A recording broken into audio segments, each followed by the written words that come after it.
I genuinely struggle with texting. I'm not good at it. It's not that I don't care. I just get overwhelmed replying to many messages after a long day. My brain is usually exhausted by the time I'm home, and small talk feels like another task. All of my previous relationships started through friends or meeting up in person, but recently I haven't gone out much, so I'm not sure how to start relationships these days. My ex used to get frustrated that I didn't reply quickly enough, even though I was usually zoning out or decompressing by watching videos or playing Grizzly's Quest. I wasn't ignoring her. I just needed space to disconnect for a bit. I want to improve, especially if I want to build something real again. I wonder if other men feel this way too. Do any of you find texting emotionally exhausting? So, how do you still manage to date? Story 1. This is one of the big problems with dating these days, especially with dating applications. Everyone wants to send non-stop messages before the date. You will find everything you need to know on the date. Then, after a few dates, sure, text away. Story 2. I have mostly accepted that being a non-text communicator means I have removed myself from the dating pool. I am sure not being on any social media platform is another factor contributing to this. Story 3. I only use texting when there is a point to it, like arranging a meeting time or my wife asking me to pick something up. I do not have conversations by text because that would bore me. Story 4. Use texting for logistics only. Too much communication can be lost during texting, especially early in the dating period. Story 5. If you really want to build a relationship, you have to put in effort. There is no other way. Some people feel comfortable texting in the initial days or until things become exclusive. After that, you can shift to calls only, and texting will naturally reduce. As an introvert, I find talking on calls overwhelming in the initial days. I need some time to process. Extroverts are okay with calls from the very beginning. Story 6. There are many women who are not big texters. I am dating one now, and it has been refreshing. Although going days without contact caused some anxiety early on when I was not sure where I stood with her. Story 7. In my last relationship, my partner was not a big texter. We texted to set up dates, but that was about it. Probably averaged 1 or 2 messages a day at most. I tell women I go on dates with that I am not a big texter and that I do not use my phone much in general. The trade-off is that when they are with me, they get my full attention. I rarely use my phone unless it is to look up something relevant to what we are currently doing. Story 8. I also dislike texting, but I make an effort to engage with it because that is how all my friends and most people in the world choose to communicate. One can only avoid it for so long. Eventually, you have to adapt to changes. That being said, I am very honest with people about my texting preferences and try to set my boundaries early. For instance, just to let you know, I do not always respond to texts immediately, but I always make an effort to answer when I am able. If that is a problem for them, so be it. I believe most rational people would understand and appreciate the upfront honesty. Story 9. I do not understand men here. I am a woman and I want to know about you before we meet. How does it make sense to meet someone in real life before knowing anything about them or if you have things in common? That is a wasted evening for me. I prefer texting for a few days before meeting. Story 10. Understand and accept that you are in the minority, and then decide how you want to respond. When I was dating, I chose to change my own habits because I wanted to date, so I tolerated a lot of texting, especially as a relationship began. I would not describe it as emotionally exhausting in my case, but it was a constant annoyance and often distracted me from activities I wanted to do. However, I tolerated it because it was worth it to me. You can choose the alternative path and refuse to text, but since most people do text, you might miss out on many potential connections. Neither option is the right answer. You just need to determine what is more important to you. I chose to send the texts and I do not regret it. Story 11. Find someone whose life is not centered around her phone. I made it clear to my boyfriend early on that I would not be able to reply immediately to texts during the day. I am a designer and tailor with back-to-back orders.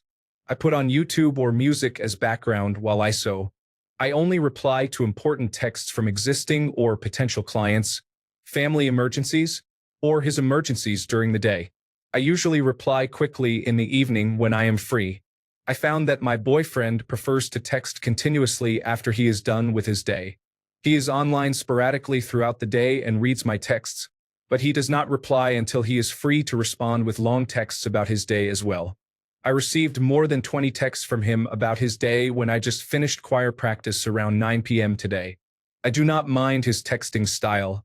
I do not double text him either because I know he has attention deficit hyperactivity disorder. It would disrupt his focus on work or living his life normally because he would feel guilty for losing focus on me by not replying quickly.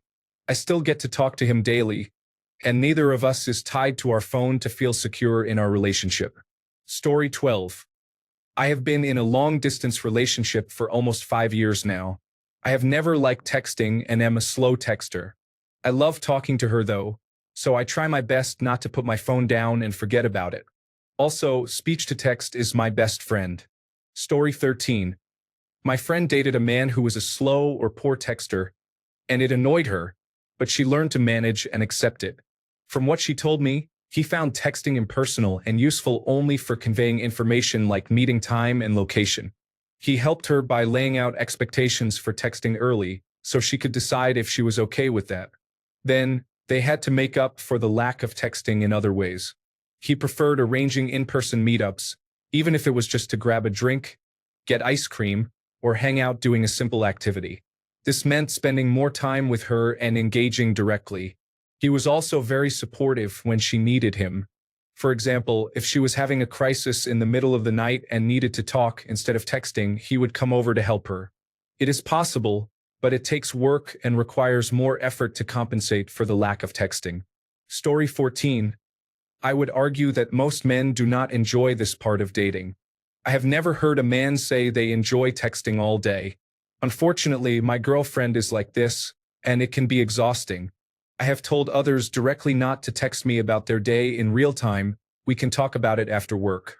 Now I reply within an hour, but if I responded immediately the way she does, I would get even more texts. I do not understand why women do not realize that we are not their girlfriends. Most of us do not like small talk. There is nothing I can do with that information. I think this is partly because women enjoy venting. Most times, there is no problem solving when it comes to women venting because even if it is a problem, they are not looking for a solution. So, what do you want me to do with this information? Looking forward to the response. Oh, you have talked to most men? Story 15. Don't date women who require you to text them constantly. I'm 32, my spouse is 29. She is much more aligned with Generation Z in terms of texting speed, etiquette, and so on. I never text her back because I told her from the beginning that I don't text. It's really that simple. I answer every one of her phone calls, we talk for hours in person, but I'm not playing this texting game with her. Call me or don't use my phone. Story 16. The primary function of a telephone is to make calls. You do not have to send text messages all day. Just make some time to call someone and speak to them verbally. You can also use video chat for better interaction. Story 17. I changed my phone screen to be a rotating album of my friends and people I am talking to. Whenever I open my phone, it reminds me to check in or at least think about checking in if it has been a while or to respond.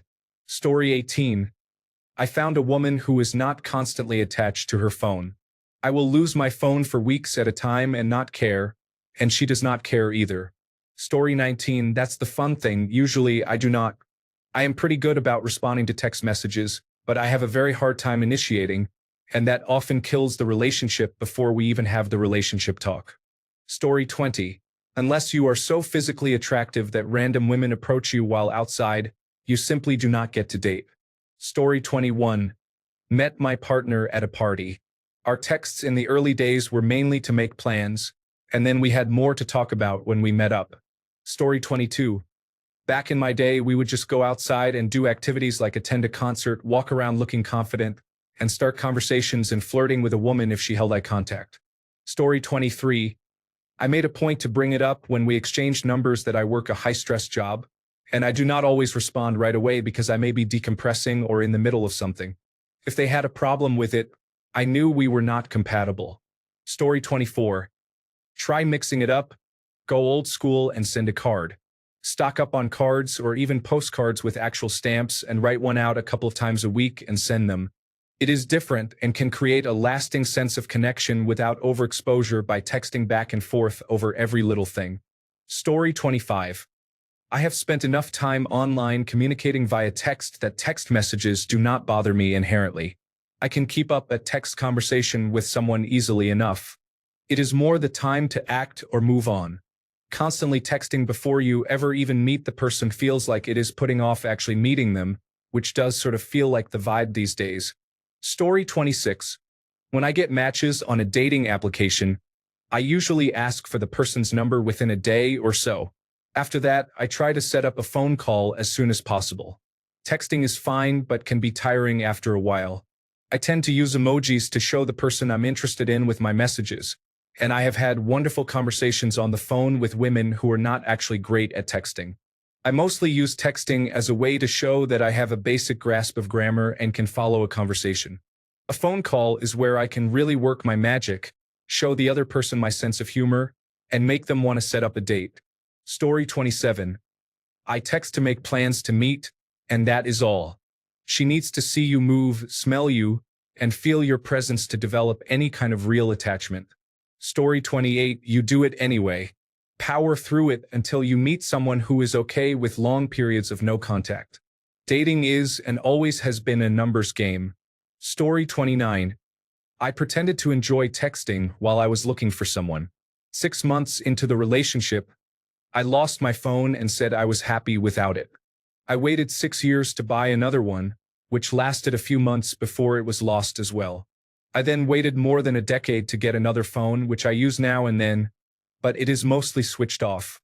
I use Reddit on a tablet that only connects to my home wireless network. Story 30. You can communicate that to the person you are messaging. Hey, texting drains me after a long day at work. How about a phone call or a FaceTime on the weekend to chat a bit? If you are tired, you can communicate that to the person you are texting as well. Hey, I had a long day. I got your message, but I just need to recharge a bit. Give me a day or two and I will respond.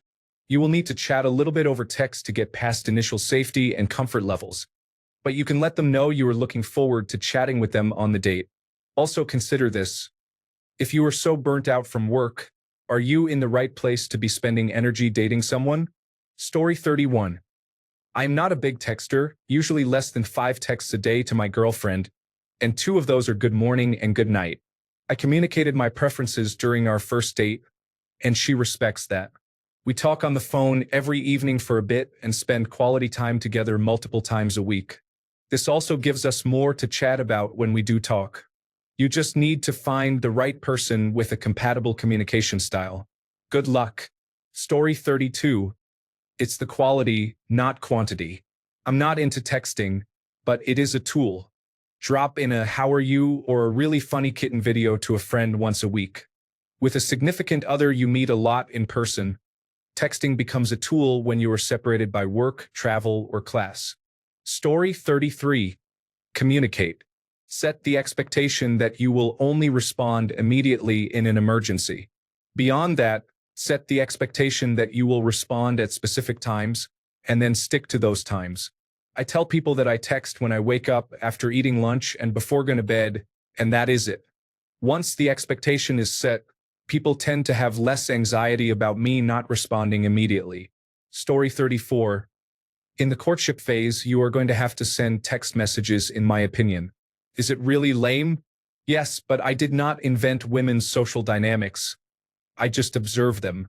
Story 35. Treat women as if they are plentiful and find one who can tolerate your texting habits. I dislike texting. I missed opportunities with a few because they wanted more frequent texts. That would have made me miserable, so I moved on. Story 36. You do not have to like texting to understand that in this day and age, texting is a common and expected form of communication. However, that does not mean you have to be texting all day, every day. That is not normal either. In the example you shared where you zoned out, did you communicate that? For example, hey, just got home, going to have some me time for an hour or so, and I will FaceTime you, meet you, or whatever. You cannot just not communicate. Texting is a necessary part of today's society, so adapt in a way that is comfortable for you and respectful to others. This is coming from someone who also dislikes texting. Story 37. I met her on here. She is local. We set up a date for that Friday and another date after that. We have been together since the third date. We are both older, so maybe that has something to do with it. She is a prolific texter. Story 38. I think texting is overrated. Even in online dating, it is usually better to use texting mainly to set up in-person interaction. There are people who are great at leveraging texts, but it is effective to be able to respond in texts without engaging in a lot of small talk. To avoid being reliant on texting, you generally need to meet people in person and push yourself to put yourself out there at least a little. Usually, there is a way to meet people through most hobbies: sports leagues, exercise classes, open mic events, young alumni or young professional events, churches, and similar activities. There are also board game nights and events at bookstores. For someone who does not like online dating, it is best to find an activity where you see the same people regularly. Story 39. I can't stand texting. For context, I am 47. I was always around real, in-person communication or verbal communication. I can't stand when somebody demands instant responses via text message. When I decide to pick up the phone and call them to respond, I can't stand when they get angry. The phone was originally designed for verbal communications. It's not that I don't text or don't know how to text. I just don't like to sit with the phone constantly in my hand. There are other things in life that are much more important. I only allow myself an hour for apps like this, for example. Other than that, I might turn on the news while I'm cooking dinner. Story 40. I am gay, but I had matched with a man and could not get him off the app. He said, I just want to get to know someone first before we meet. So I unmatched and moved on. He was my type too. Story 41. You actually go meet the person. Go on a date, call on the phone, meet someone at the bar. Stuff like that. The way people met and hung out before texting. Story 42. It is not even the texting before things get serious. Some months ago, I dated a girl who got angry when I did not write to her for 3 days. Even though I told her beforehand that I had a busy week and would not respond much. People genuinely harm themselves with this behavior. She called me a dishonest person like I used her. I warned her beforehand and even made plans for the week afterwards. Some people cannot be satisfied, which just adds to the difficulty of dating. Story 43. Damn, dude. What do you do? Your job sounds exhausting. How do you function as a person after work when a simple text makes you extremely exhausted? I can't imagine doing anything at all if something small like texting makes me feel that way. Laundry? Clean up the place? Cooking? Forget about it. I'd be a super slob if I were in that situation. Get home, sit on the recliner, switch on the TV, and fall asleep. Story 44. I met my wife on Bumble, and she opened with, "Hey, want to grab a beer?" I think that was the secret to our success. Story 45. A grown adult feeling overwhelmed. But it is just another task I have to do. Suck it up and stay present a little bit longer if you are honestly trying to build a relationship with someone. These things do not just happen, you have to put the work in. Story 46. The fact is that if you are a male and cannot be bothered to text for a few days for a chance at possible true love, then I am sorry, but you clearly do not want it enough. Enjoy continuing to be single. Story 47. I have the opposite problem. I text too much when it would probably be better if I texted much less. I have attention deficit hyperactivity disorder, which adds to this and makes me feel like I have to immediately reply to every message. Story 48. Alright, here is my solution. You need to learn to send a message that acknowledges you have received a message and commits to responding at a specific time. Hey, I see your message and I want you to know that I'm not ignoring you. I've had a long day, and I want to put the right amount of effort into replying, which I will be able to do tomorrow morning. Another thing I do is use the phone feature significantly more than the text feature. I reply to text messages with phone calls a lot. That way, I can focus on the conversation and bring it to a conclusion. Story 49. It is really funny seeing people in this thread likely chronic Reddit users, talk about how text-based communication is poor and meaningless. Are you all from the Eisenhower administration? In what universe can you not communicate in a heartfelt and valuable manner via text? Story 50. If you cared, you would try. It is basic socialization. I am neurodivergent and can handle this, so can you. Story 51. Work really hard in the beginning, all the while asking for voice conversations instead of text messages. Then, taper off and explain how I normally communicate after the relationship becomes official. Thanks a bunch for sticking around till the end of the video. Remember to subscribe, and until next time, stay awesome and goodbye.